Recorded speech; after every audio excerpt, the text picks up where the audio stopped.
3 August থেকে শুরু করে আজকে পর্যন্ত আমরা কথা বলছি। এখন আমাদের কাজ করার সময়।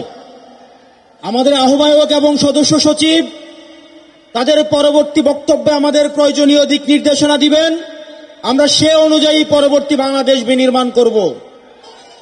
আমি শুধু একটা জিনিসই আপনাদেরকে প্রতিশ্রুতি দিচ্ছি এবং আশ্বস্ত করছি, এইখানে আমার যারা কর্মী রয়েছেন, নেতা রয়েছেন, আমরা আপনাদেরকে প্রতিশ্রুতি দিচ্ছি, কেউ যদি ভয় দেখায়, কেউ যদি হুমকি দেয়, আপনারা পিছু হটবেন না।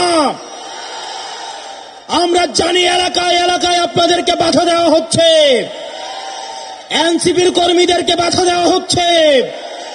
আমরা দীপ্ত কণ্ঠে বলতে চাই, টেকনাফ থেকে তেঁতুলিয়া, রূপসা থেকে পাথুরিয়া, এনসিপির একটা নেতা কর্মীর দিকে যদি কেউ চোখ তুলে তাকায়, আমরা তাকে রাজনৈতিকভাবে মোকাবেলা করব।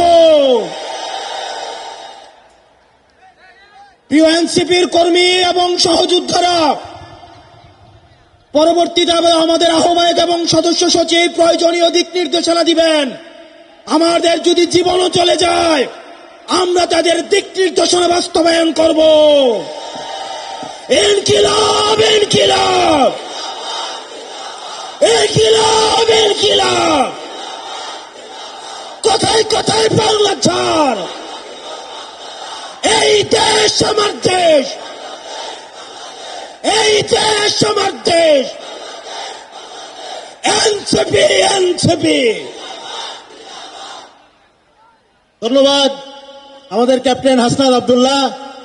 সুপ্রিয় সাথী ও বন্ধুগণ,